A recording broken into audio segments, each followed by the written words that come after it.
सीमा की सुरक्षाओं के साथ साथ बीएसएफ ने आंतरिक सुरक्षा, आपदा प्रबंधन और आतंकवाद विरोधी अभियानों में भी बहुत अच्छे से हिस्सा भी लिया है और परिणामों को भी प्राप्त किया है। चाहे चुनाव कराना हो, चाहे कोरोना हो, चाहे खेल का मैदान हो, चाहे आतंकवाद का सामना करना हो, चाहे नक्सलवाद का सामना करना हो, चाहे उत्तर पूर्व में शांति की स्थापना करनी हो, हर मोर्चे पर जब बीएसएफ को तैनात किया गया, बीएसएफ ने बहुत अच्छे तरीके से अपनी ड्यूटी को निभाया है। मित्रों, आज मैं यहां आया हूं तब आज ये अलंकरण समारोह एक प्रकार से ऐसे समय हुआ है जब बीएसएफ और सेना ने एक अप्रतिम शौर्य का उदाहरण पूरी दुनिया के सामने प्रस्थापित किया है। ऑपरेशन सिंदूर ये हमारे प्रधानमंत्री की दृढ़ राजनीतिक इच्छा शक्ति, हमारी सूचना एकत्रित करने वाली संस्थाओं की सटीक सूचना और सेना का मारक क्षमता का अद्भुत प्रदर्शन, ये तीनों मिलता है तब ऑपरेशन सिंदूर बनता है। मित्रों, हम सभी जानते हैं कई दशकों से हमारा देश पाक प्रेरित आतंकवाद का सामना कर रहा है। सालों तक कई बड़ी बड़ी घटनाएं पाकिस्तान ने की, मगर इसका जवाब, उचित जवाब नहीं दिया गया।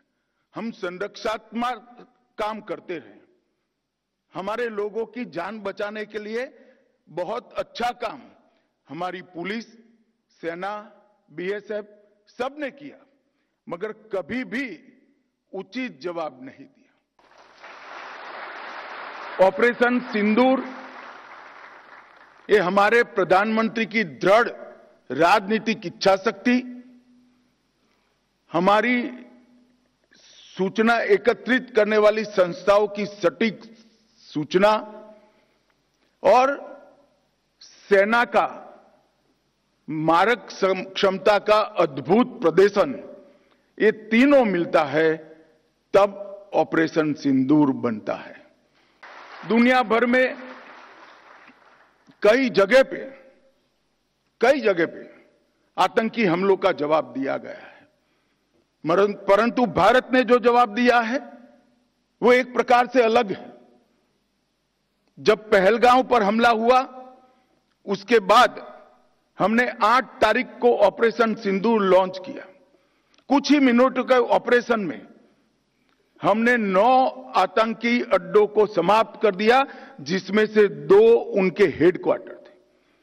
मगर उसमें बारीकी से समझने की यह बात है कि ना हमने पाकिस्तान के सेना के इंस्टॉलेशन को कभी तबाह किया, ना कभी एयरबेस को तबाह किया। हमने सिर्फ और सिर्फ आतंकी अड्डों को ध्वस्त करने का काम किया, जिन्होंने हमारी धरती पर गुनाह किया था। पहलगांव में इंतहा ही कर दी। निर्दोष यात्रिकों को धर्म पूछकर अपने परिवार के सामने, परिवार के महिला सदस्य और बच्चों के सामने चुन चुन कर निर्ममता पूर्वक मारने का पाप पाक प्रेरित आतंकवादियों ने किया।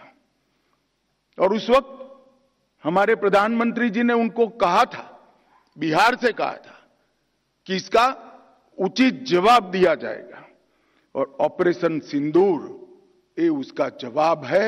आज पूरी दुनिया हमारी सेना की वीरता और मारक क्षमता की भूरी भूरी प्रशंसा कर रही है। और मैं आज इस मंच पर से सेना के उन वीर जवानों को, तीनों सेनाओं ने मिलकर जो पराक्रम किया है, वो सभी को समग्र राष्ट्र की ओर से मैं उनको अभिनंदन भी करना चाहता हूं और धन्यवाद भी कहना चाहता हूं कि आपने देश के स्पिरिट को वहां तक पहुंचाने का काम किया है जहां पहुंचाने की जरूरत थी। पहलगांव में इंतहा ही कर दी।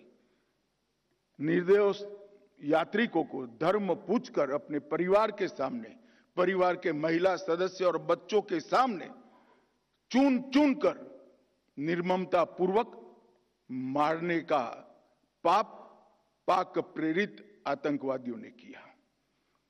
और उस वक्त हमारे प्रधानमंत्री जी ने उनको कहा था, बिहार से कहा था कि इसका उचित जवाब दिया जाएगा। और ऑपरेशन सिंदूर ये उसका जवाब है। आज पूरी दुनिया हमारी सेना की वीरता और मारक क्षमता की बुरी बुरी प्रशंसा कर रही है। पहलगांव में इंतहा ही कर दी। निर्दोष यात्रिकों को धर्म पूछकर अपने परिवार के सामने, परिवार के महिला सदस्य और बच्चों के सामने चुन चुन कर निर्ममता पूर्वक मारने का पाप पाक प्रेरित आतंकवादियों ने किया। और उस वक्त हमारे प्रधानमंत्री जी ने उनको कहा था, बिहार से कहा था कि इसका उचित जवाब दिया जाएगा। और ऑपरेशन सिंदूर ये उसका जवाब है। आज पूरी दुनिया हमारी सेना की वीरता और मारक क्षमता की बुरी बुरी प्रशंसा कर रही है। जब पहलगांव पर हमला हुआ उसके बाद हमने 8 तारीख को ऑपरेशन सिंदूर लॉन्च किया। कुछ ही मिनटों के ऑपरेशन में हमने 9 आतंकी अड्डों को समाप्त कर दिया, जिसमें से 2 उनके हेडक्वार्टर थे। मगर उसमें बारीकी से समझने की यह बात है कि ना हमने पाकिस्तान के सेना के इंस्टॉलेशन को कभी तबाह किया, ना कभी एयरबेस को तबाह किया। हमने सिर्फ और सिर्फ आतंकी अड्डों को ध्वस्त करने का काम किया, जिन्होंने हमारी धरती पर गुनाह किया था। पाकिस्तान पूर्णतः एक्सपोज हो चुका है कि भारत में जो टेररिज्म है वो पाक स्पॉन्सर है।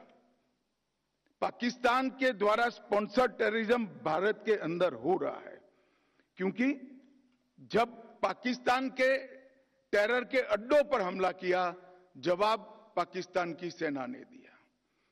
जो उनके आतंकवादी आका मारे गए, उनका जब